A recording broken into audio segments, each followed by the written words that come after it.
Halo, perkenalkan, nama aku Fitriana Nurul Azahra. Di sini aku akan memaparkan hasil proyek akhir dari mata kuliah visualisasi data, yaitu tentang dashboard interaktif yang telah aku buat di aplikasi Power BI. Oke, sebelum kita masuk ke dashboardnya, kita lihat dulu pemenuhan kriteria penilaian dari dashboardnya itu sendiri. Nah, untuk jumlah datanya, di sini aku pakai lebih dari 5.000 baris, yaitu ada 5.554 baris. Untuk kolomnya, di sini aku pakai lebih dari 7 kolom, yang dimana totalnya ada 23 kolom yang tersebar di 6 tabel yang telah aku buat. Tabel-tabel yang aku buat juga mengikuti aturan yang dimana namanya itu diawali dengan dim atau fact. Nah, selain itu, aku juga membuat relationship dari tabel-tabel tadi, dan totalnya itu ada 6 relationship. Di project kali ini, aku bikin lebih dari 2 kanvas, yaitu ada totalnya 3 kanvas yang memiliki insight yang berbeda-beda, mulai dari pelanggan, operasional, dan juga penjualan.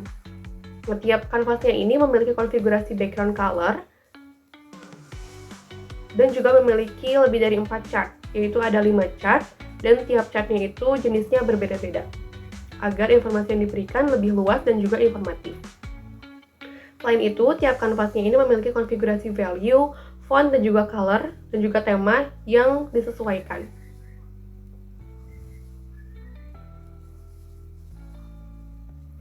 Selain itu, di sini juga aku membuat lebih dari 5 new column. Totalnya ada 6 new column di sini. Dan selain itu, aku juga membuat lebih dari 5 new measure. Totalnya ada 9 new measure. Dengan formula yang sesuai. Selain itu, aku juga membuat lebih dari 5 tooltip, di mana per kanvasnya itu memiliki 2 tooltip. Jadi totalnya ada 6 tooltip yang informatif dan juga logis, sesuai dengan chart-chart yang telah aku buat sebelumnya. Selain itu, aku juga membuat lebih dari 3 slicer, yang dimana tiap kanvasnya itu punya 2 slicer. Jadi totalnya ada 6 slicer. Untuk icon, di sini juga aku pakai lebih dari 5 icon, yang dimana totalnya ada 10 icon yang tersebar di 3 kanvas yang telah.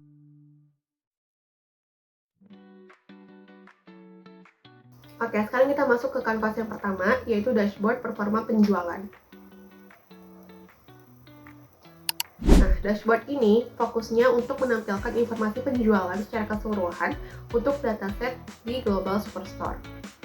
Oke, sekarang kita masuk ke komponen yang pertama, yaitu slicer atau filter interaktif. Di sini aku bikin 2 slicer, yaitu di year dan juga region. Fungsinya sama-sama untuk memfilter semua data dalam dashboard berdasarkan tahun atau region yang kita pilih. Selain itu, aku juga bikin KPI cards atau ringkasan utama yang memuat tentang total sales atau menampilkan total nilai penjualan yang tercapai dalam dataset yang kita filter. Selain itu, aku juga bikin KPI total profit, yang dimana ini tuh menampilkan total laba yang diperoleh dari seluruh penjualan. Oke, sekarang kita masuk ke chart yang pertama, yaitu jumlah pesanan bulanan per region. Di sini aku pakai jenis chart line chart atau garis ya. Nah, line chart ini tuh menunjukkan tren jumlah pesanan setiap bulan di masing-masing region. Tiap garis berwarna mewakili region yang berbeda-beda, dari Afrika, Asia, North, dan lain sebagainya. Chart ini memberikan insight bagaimana performa tiap region dari bulan ke bulan. Selain itu, aku juga bikin tooltips, yang dimana ini tentang total sales dan juga total profit tiap region. Oke, kita masuk ke chart yang kedua, yaitu tentang total kuantitas per kategori. Di sini aku pakai jenis bar chart horizontal, dan ini tuh menampilkan total kuantitas produk yang terjual berdasarkan kategori.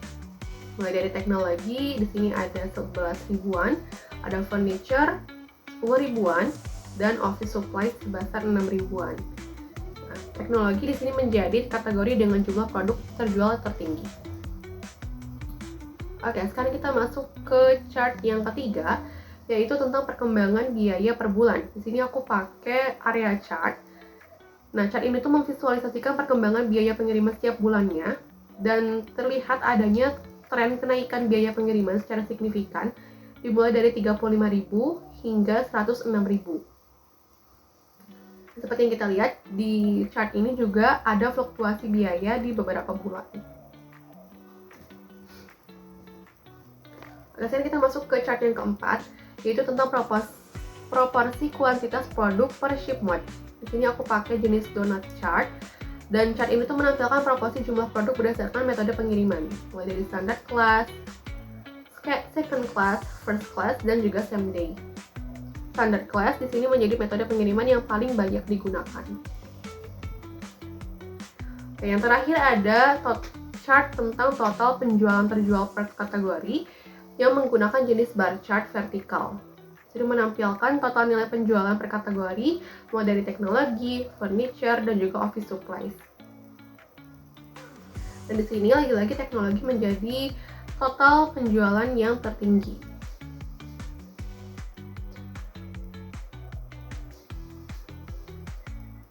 Selain itu juga aku membuat tooltips yang memuat tentang total quantity dan juga average discount di masing-masing kategori.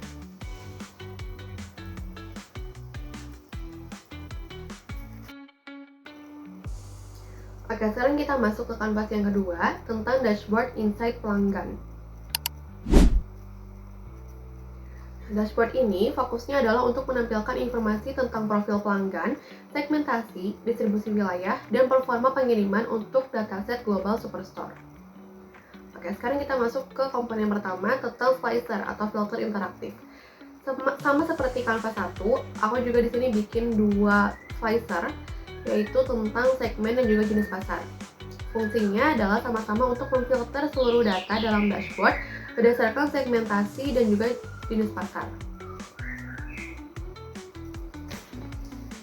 Oke, di dashboard ini aku juga membuat 4 KPI cards tentang jumlah pelanggan, yang dimana menunjukkan total pelanggan yang tercatat dalam dataset. Lalu ada jumlah negara yang menunjukkan cakupan distribusi pelanggan yang berasal dari 132 negara. Ada juga rata-rata waktu yang dibutuhkan untuk mengirimkan produk ke pelanggan. Dan terakhir ada rata-rata diskon tentang menunjukkan rata-rata diskon yang diberikan, yaitu sekitar 10%. Sekarang kita masuk ke chart yang pertama, yaitu tentang rata-rata lama pengiriman per segmen. Di sini aku pakai jenis bar chart yang menampilkan perbandingan rata-rata lama pengiriman untuk 3 segmen pelanggan, ada consumer, corporate, dan juga home office. Ketiganya memiliki rata-rata pengiriman yang hampir sama, sekitar 3-4 hari.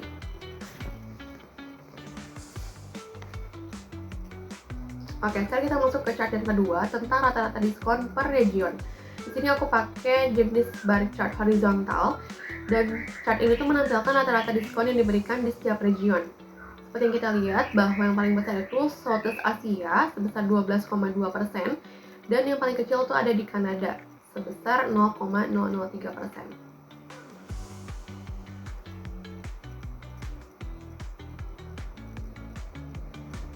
Nah, chart ini tuh memberikan insight wilayah mana yang paling sering diberikan diskon yang besar. Oke, sekarang kita masuk ke chart yang ketiga tentang jumlah pelanggan per region. Di sini aku pakai jenis donut chart, dan donut chart ini tuh menampilkan distribusi jumlah pelanggan berdasarkan region.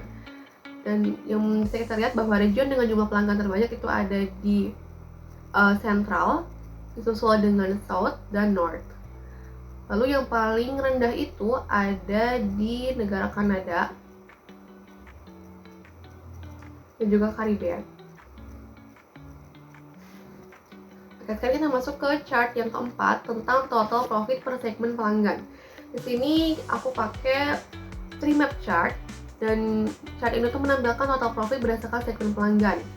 Ada consumer, corporate, dan home office.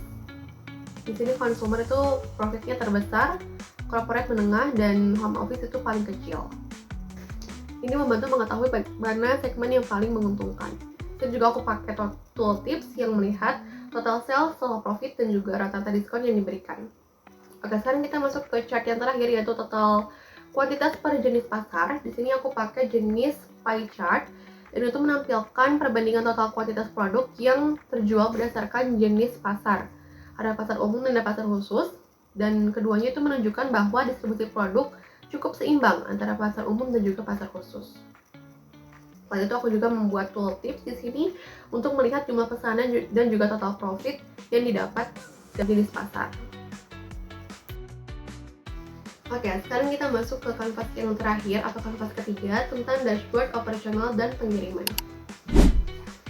Fokus dashboard ini adalah untuk memberikan insight terkait efisiensi operasional dan performa pengiriman dengan memantau jumlah pesanan, biaya pengiriman, lama pengiriman, dan analisis berdasarkan metode, prioritas, segmen pelanggan, dan kategori produk. Oke, sekarang kita masuk ke komponen pertama, yaitu slicer. Sama seperti kanvas-kanvas sebelumnya, kita juga membuat dua slicer tentang ship mode dan juga kategori.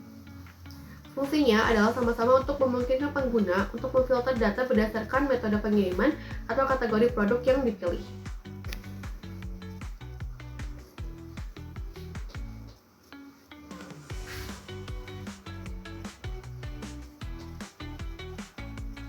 Nah, selanjutnya untuk KPI card atau indikator utama, di sini aku membuat 3 indikator utama, yaitu ada jumlah pesanan yang dimana memperlihatkan total seluruh pesanan yang tercatat di database.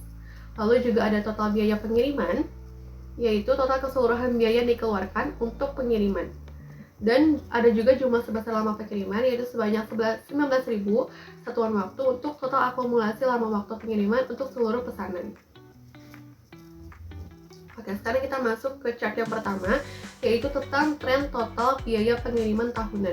Di sini aku pakai jenis ribbon chart dan menampilkan perkembangan total biaya pengiriman dari tahun 2011 hingga 2014. Nah, di ribbon chart ini juga terlihat adanya tren kenaikan biaya pengiriman setiap tahunnya, terutama lonjakan signifikan pada tahun 2014. Oke, sekarang kita masuk ke chart yang kedua, yaitu tentang perbandingan total biaya pengiriman per metode dengan menggunakan bar chart vertikal. Di sini ada perbandingan biaya pengiriman yang dikeluarkan untuk setiap metode pengiriman, mulai dari standard class, first class, dan second class, juga same day. Menunjukkan bahwa standard class itu paling banyak digunakan dan yang paling mahal. Nah, di sini juga aku membuat tooltips untuk memberikan informasi yang lebih dalam tentang chart ini. Itu ada lama biaya pengiriman dan juga shipping cost-nya. Lalu ada yang ketiga, ada proporsi pengiriman berdasarkan prioritas. Kita di sini menggunakan panel chart dan menunjukkan proporsi jumlah pengiriman berdasarkan tingkat prioritas. Ada yang high, itu proporsi pengiriman terbesar, lalu ada medium, proporsi yang sedang, dan ada critical, proporsi kecil, serta ada low, tidak ada pengiriman prioritas rendah yang tercatat di sini. Di sini juga ada tooltips untuk memperjelas, ada shipping time, total shipping cost, dan juga discount. Oke, selanjutnya di chart yang keempat ada performa lama pengiriman berdasarkan segmen. Nah, di sini aku pakai jenis waterfall chart dan menampilkan rata-rata lama pengiriman untuk setiap segmen pelanggan, mulai dari consumer, corporate, dan juga home office. Di sini consumer mendapat pengiriman tercepat, corporate waktu pengiriman menengah, dan home office itu memiliki rata-rata lama pengiriman yang tertinggi. Oke, yang terakhir ada chart tentang proporsi pengiriman berdasarkan kategori. Di sini pakai jenis donut chart, dan donut chart itu menunjukkan distribusi biaya pengiriman berdasarkan kategori produk. Terlihat bahwa ada teknologi sebesar 11 ribuan, lalu ada furniture sebesar 10 ribuan, dan ada office supplies sebesar 6 ribuan. Produk teknologi menjadi kategori dengan proporsi biaya pengiriman yang paling tinggi.